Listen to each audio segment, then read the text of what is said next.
Hello everyone. आज हम लोग एमएससी ऑर्गेनिक केमिस्ट्री में जो फ्री रेडिकल रिएक्शन यूनिट है उसमें जो टॉपिक डिस्कस करने वाले हैं वो है neighbouring group assistance in free radical reaction. ठीक है, इसका मतलब क्या हुआ कि फ्री रेडिकल अगर रिएक्शन हो रही है उसमें कोई अगल बगल वाला जो पड़ोसी ग्रुप है, ठीक है, वो फ्री रेडिकल रिएक्शन की जो रेट है उसको कैसे एक्सेलरेट यानी कैसे बढ़ाता है वही हमको यहाँ पर डिस्कस करना है। ठीक है, तो थोड़ा सा थ्योरेटिकल पार्ट पहले डिस्कस कर लेते हैं। क्या बोलता है, it has been observe that the rate of free radical substitution reaction gets accelerated by the presence of neighbouring group at the reaction center. ये बोला कि ऐसा पाया गया, कह रहा है, जो फ्री रेडिकल सब्स्टिट्यूशन रिएक्शन का जो रेट है वो कह रहा है कि जो अगल बगल में जो कोई नेबरिंग ग्रुप है वो उसको बढ़ा सकता है, बढ़ा देता है।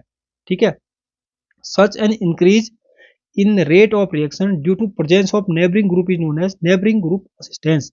ये बोला कि इस टाइप का जो रिएक्शन का जो रेट होता है वो अगर नेबरिंग ग्रुप की हेल्प से अगर वो बढ़ता है तो उसी को हम लोग क्या बोलते हैं, बोला neighbouring group assistance in the reaction. ठीक है, देखो एग्जांपल के थ्रू समझेंगे इसको। सपोज करो हमारे पास ये एग्जांपल है, एल्काइल ब्रोमाइड है। ठीक है, अब मैं चाह रहा हूँ कि ये जो ब्रोमीन फ्री रेडिकल है उसको सब्स्टिट्यूट करना चाह रहा हूँ, कहाँ पर, इस कार्बन पर, इस हाइड्रोजन की जगह में Br लगाना चाह रहा हूँ मैं। ठीक है, पर यहाँ पर क्या है, देखो ये जो बगल में है रिएक्शन यहाँ पर होनी है, पर इसके जो बगल में है ये जो Br है इसको बोलेंगे नेबरिंग ग्रुप।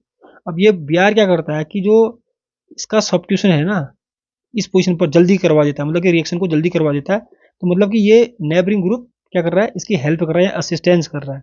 ठीक है, इसी एग्जाम्पल को हम लोग समझने वाले हैं इसमें। तो देखो एग्जाम्पल में क्या बोलता है, the bromination of alkyl bromide gave 84 to 94% substitution at the carbon adjacent to the bromine already present in the molecule. ये बोल रहा है कि जो एल्काइल ब्रोमाइड है, एल्काइल ब्रोमाइड है यहाँ पर, एल्काइल ब्रोमाइड में जो ये जो हाइड्रोजन है, ठीक है, इसका अगर हम ब्रोमिनेशन कराना चाह रहे हैं, मतलब यहाँ पर अगर हम ब्रोमिनेशन कराना चाहते हो तो कितना परसेंट चांस है, 80 to 94% सब्स्टिट्यूशन हो जाता है कह रहा है इसमें। ठीक है, अब उसके बाद क्या बोलता है,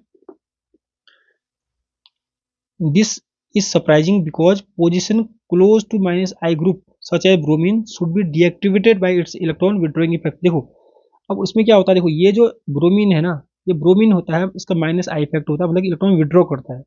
अगर एक ब्रोमीन इस कार्बन से इस कार्बन से इलेक्ट्रॉन खींचेगा तो ये कार्बन यहाँ से इलेक्ट्रॉन खींचेगा। ठीक है, जिससे क्या होगा कि इस कार्बन में इलेक्ट्रॉन की कमी हो जाएगी। ठीक है, अगर इस कार्बन पर इलेक्ट्रॉन की कमी हो जाएगी तो जो फ्री रेडिकल यहाँ से आ रहा है यहाँ पर सब्स्टिट्यूट करना इसको इतना इजी नहीं पड़ेगा। तब ये बोला कि दिस इज सरप्राइजिंग, यह आश्चर्यजनक है, कह रहा है कि 84 to 94 जो परसेंट की बात कर रहे हैं यहाँ पर सब्स्टिट्यूशन होना होता है वो कैसे हो जाता है। ठीक है, क्योंकि ये तो -I वाला ग्रुप है, अगर ये -I वाला ग्रुप है तो इस पोजीशन को डीएक्टिवेट कर देगा, कह रहा है, मतलब खींच के इलेक्ट्रॉन को इसको कमजोर कर देगा या इसमें इलेक्ट्रॉन की डेफिशिएंसी कर देगा, जिससे Br फ्री रेडिकल यहाँ पर सब्स्टिट्यूशन इतना इजीली नहीं होना चाहिए था पर हो रहा है।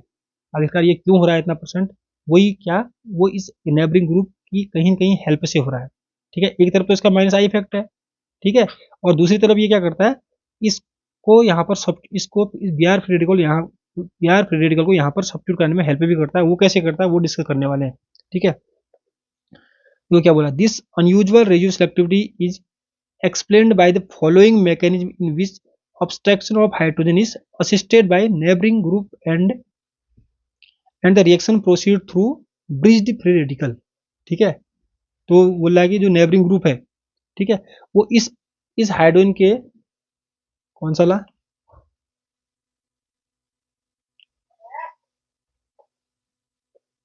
वो यही कह रहा है कि जो जो ये नेबरिंग ग्रुप है, ठीक है, वो क्या करता है, इस हाइड्रोजन को अब्स्ट्रैक्ट करने में हेल्प करता है, कह रहा है कैसे, through bridged free radical, bridged free radical यहाँ पर बनने के कारण। ठीक है, अब कैसे बनता है, देखो यहाँ पर मैकेनिज्म में समझा रखा है इसमें। हमारे पास जो Br फ्री रेडिकल है, हमारे पास ब्रोमीन मॉलिक्यूल है, इसमें हम लोग क्या करेंगे, बॉन्ड क्लीवेज करो, होमोलैरिटी, एक इलेक्ट्रॉन यहाँ जाएगा, एक इलेक्ट्रॉन यहाँ जाएगा। ठीक है, तो यहाँ पर Br फ्री रेडिकल 2 बन जाएंगे, एक यहाँ को 2। ठीक है, अब क्या करना है, यहाँ पर इस हाइड्रोजन को अब्स्ट्रैक्ट करना है, याद रखना। ठीक है, इस हाइड्रोजन की जगह Br फ्री रेडिकल जोड़ना है।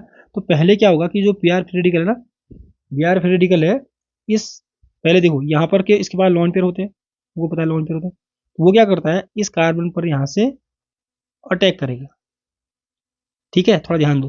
तो मतलब इस Br और इस कार्बन के बीच में क्या होगा, बॉन्ड फॉर्मेशन होना स्टार्ट होगा, धीरे धीरे बॉन्ड बनना स्टार्ट होगा। तो इसको मैंने यहाँ दिखा रखा है, ये डॉट डॉट में बॉन्ड फॉर्मेशन स्टार्ट हो गया। ठीक है, तो उसके बाद क्या होगा कि जैसे जैसे यहाँ बॉन्ड फॉर्मेशन स्टार्ट होगा तो यहाँ बैक साइड से क्या हो रहा है कि ये जो बॉन्ड है ना ये ब्रेक होना स्टार्ट हो जाएगा। कैसे ब्रेक होगा? क्योंकि होमोलैरिटी के थ्रू ब्रेक होगा। ये एक इलेक्ट्रॉन को यहाँ को टूटेगा, एक इलेक्ट्रॉन यहाँ जाएगा, एक इलेक्ट्रॉन इस हाइड्रोजन के पास आएगा ऐसे। ठीक है, तो एक बी आर फ्री रेडिकल, तो बी आर फ्री रेडिकल क्या करने वाला है फिर इस एच के साथ कंबाइन करेगा, क्योंकि इस एच के पास भी एक इलेक्ट्रॉन हो गया, एक इलेक्ट्रॉन यहाँ हो गया, तो दोनों के इलेक्ट्रॉन जब कंबाइन करेंगे तो एच और बी आर के बीच बॉन्ड बन जाएगा।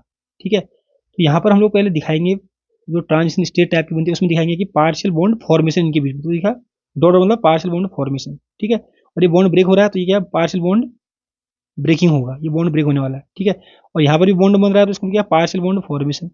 ठीक है, तो इस स्टेज में हमने क्या दिखा रखा है, इसके और इसके बीच में कैसे बॉन्ड बन रहा है, इसके और इसके बीच में कैसे बॉन्ड ब्रेक हो रहा है, इसके और इसके बीच में कैसे बॉन्ड क्या हो रहा है, बन रहा है। तो ये दिखा रखा है, 3 मेंबर ट्रांजिशन स्टेट बन गई है। अब इसके बाद क्या होने वाला है, सिंपल बात है, ये बॉन्ड पूरा ब्रेक हो जाएगा, पूरा बॉन्ड ब्रेक होगा और एच और बी आर के बीच में पूरा बॉन्ड बन जाएगा, तो एच बी आर बाहर निकल गया है। ठीक है, और इसके बीच में भी क्या होगा, बॉन्ड फॉर्मेशन हो गया, ये बॉन्ड कंप्लीट बॉन्ड फॉर्मेशन हो गया।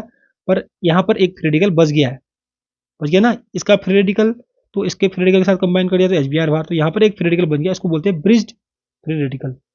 ठीक है, फिर नेक्स्ट स्टेप में क्या होने वाला है, लिखा भी है यहाँ पर, in next step another B R free radical, जो दूसरा बी आर फ्री रेडिकल है वो ब्रिज्ड फ्री रेडिकल को एंटी पोजिशन से, एंटी पोजिशन मतलब ये जो बी आर है इसके एंटी पोजिशन कौन सा, ये वाला यहाँ से अटैक करेगा।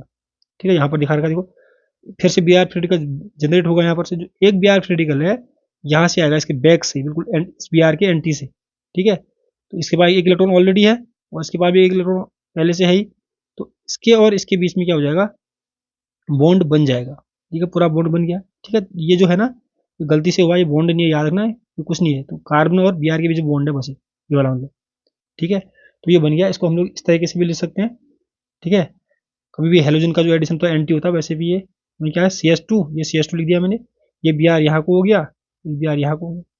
ठीक है, तो यहाँ पर क्या हुआ देखा, जो पी आर है नेबरिंग ग्रुप है उसने 3 मेंबर रिंग बनाई।